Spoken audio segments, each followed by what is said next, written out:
আসসালামু আলাইকুম। লিদাস কুকিংয়ে সবাইকে স্বাগতম। আমন্ত্রণ জানাচ্ছি আমার নতুন একটি এপিসোড দেখার জন্য। আজকে আমি তৈরি করব রাইস কুকারে পারফেক্ট গরুর মাংস রান্না। আশা করি আমার আজকের রেসিপিটি আপনাদের কাছে ভীষণ ভালো লাগবে। আর ভালো লাগলে আমার চ্যানেলটি সাবস্ক্রাইব করে ফ্রেন্ডস অ্যান্ড ফ্যামিলির সাথে শেয়ার করবেন। পাশে থাকা বেল বাটনে ক্লিক করে রাখবেন আমার পরবর্তী ভিডিও নোটিফিকেশন পাওয়ার জন্য। আর ভিডিওটি দেখা শুরু করার আগে অবশ্যই একটি লাইক দিয়ে তারপর দেখা শুরু করবেন। এর জন্য চুলায় একটি প্রেসার কুকার বসিয়ে দিয়ে এখানে দিয়ে দিচ্ছি সরিষার তেল। আর অবশ্যই কিন্তু সরিষার তেল দিয়ে তারপরে এই রেসিপিটি তৈরি করতে হবে। এবার এখানে দিয়ে দিলাম একটি তেজপাতা মাঝখান থেকে চিড়ে, দারুচিনির টুকরো দিয়ে দিলাম 3টি, এলাচ দিয়ে দিলাম 5টি। এলাচগুলোকে অবশ্যই মুখটা ফাটিয়ে দিতে হবে। লবঙ্গ দিয়ে দিচ্ছি 6-7টি। এবার এই মশলাগুলোকে একটু ভেজে নিতে হবে। যখন এই মশলাগুলো থেকে একটু ফ্লেভার বের হবে ঠিক তখনই বুঝতে হবে মশলাগুলো ভাজা হয়ে গিয়েছে। এবার এখানে অ্যাড করে দিলাম 1 কাপ পরিমাণ পেঁয়াজ কুচি। পেঁয়াজ কুচি দিয়ে একটু নেড়েচেড়ে ভেজে নিচ্ছি। এই পর্যায়ে এখানে অ্যাড করে দিচ্ছি রসুন কুচি। এখানে রসুন কুচি আমি 4-5 কোয়া নিয়েছি, আপনারা আপনাদের পছন্দ মতো অ্যাড করে দিবেন। রসুন কুচি দিয়ে আমি আবারও কিছুক্ষণ ভালোভাবে নেড়েচেড়ে ভেজে নিচ্ছি। যখন এরকম একটু হালকা কালার চলে আসবে ঠিক সেই পর্যায়ে এখানে দিয়ে দিচ্ছি গুঁড়া মশলা। মরিচের গুঁড়ো দিয়ে দিচ্ছি 3 টেবিল চামচ পরিমাণ। ঝালটাকে অবশ্যই আপনারা আপনাদের পছন্দ মতো অ্যাড করে দিবেন। হলুদের গুঁড়া দিয়ে দিচ্ছি 1.5 টেবিল চামচ পরিমাণ। অ্যাড করে দিচ্ছি ধনিয়ার গুঁড়া, আর ধনিয়ার গুঁড়াও দিয়ে দিচ্ছি 1.5 টেবিল চামচ পরিমাণ। আমি এখানে সব কিছুই কিন্তু চামচ দিয়ে দিচ্ছি যেন আপনারা খুব ভালোভাবে মাপটা বুঝতে পারেন।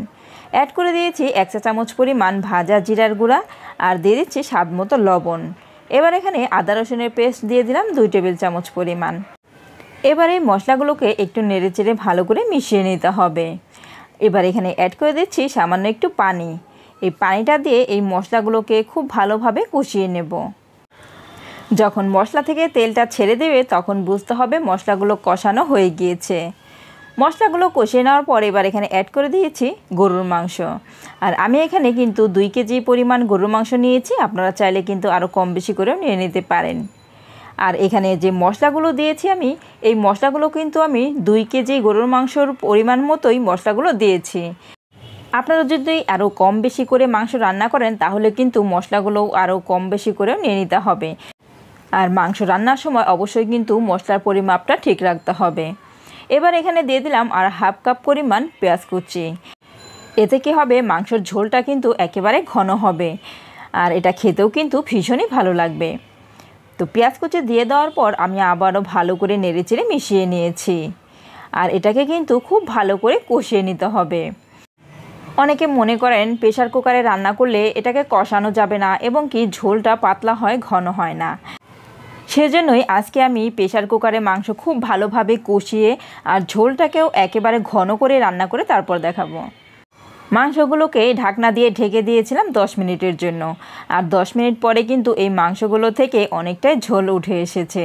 আর এই ঝোলেই কিন্তু এই মাংসটা খুব ভালোভাবে কষানো হয়ে যাবে। আর কষানোর জন্য কিন্তু এখানে কোনো ঝোল অ্যাড করতে হবে না। আমি আবারও ঢাকনা দিয়ে ঢেকে ঝোলটাকে কিন্তু শুকিয়ে নিয়েছি। আর ঝোলটা শুকানোর পরে এখানে অ্যাড করে দিচ্ছি গরম মশলার গুঁড়া 1 টেবিল চামচ পরিমাণ। মশলাটাকে দিয়ে আমি আবারও খুব ভালো করে নেড়েচেড়ে মিশিয়ে নিচ্ছি। আর মশলাগুলো কিন্তু এই পর্যায়ে অ্যাড করে দিতে হবে। ঝোলটাও কিন্তু শুকিয়ে গিয়েছে আর এই মাংসটা কিন্তু খুব ভালোভাবে কষানো হয়ে গিয়েছে।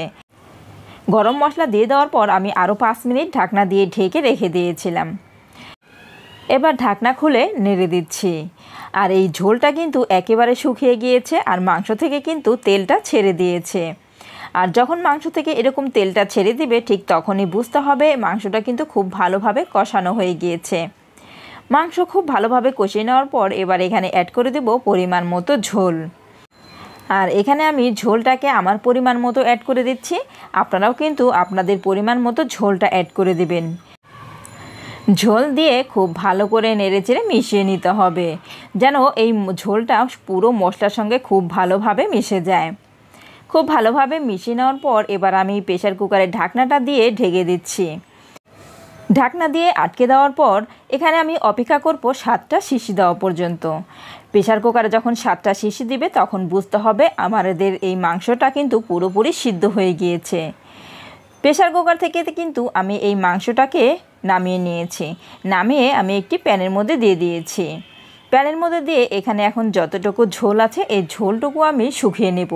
আর এই ঝোলটা শুকিয়ে নিলে কিন্তু এই ঝোলটা একেবারে ঘন হয়ে যাবে। আর আমাদের মাংস সিদ্ধ হওয়ার জন্য কিন্তু কোনো টেনশন নেই, মাংস কিন্তু পুরোপুরি সিদ্ধ হয়ে গিয়েছে।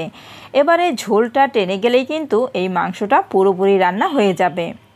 আমি ঢাকনা দিয়ে ঢেকে মাংসের ঝোলটাকে পুরোপুরি শুকিয়ে নেব। মাংসের মধ্যে কিন্তু আমি আমার পরিমাণ মতো ঝোলটা রেখে দিয়েছি, আপনারা কিন্তু চাইলে আরও কম বেশি করে ঝোলটা রাখতে পারেন। কিছুক্ষণ ঢেকে রাখার পর আমি ঢাকনা খুলে একটু নেড়ে দিচ্ছি। নেড়ে এইখানে দিয়ে দিচ্ছি ভাজা জিরার গুঁড়া। আর ভাজা জিরার গুঁড়াটা কিন্তু অবশ্যই অ্যাড করে দিতে হবে, এতে কিন্তু মাংসের টেস্টটা ভীষণই ভালো আসবে। আর ভাজা জিরার গুঁড়াটা না দিলে কিন্তু এই মাংসটা খেতে ভালো লাগবে না, সেজন্য অবশ্যই চেষ্টা করবেন ভাজা জিরার গুঁড়াটা অ্যাড করে দিতে।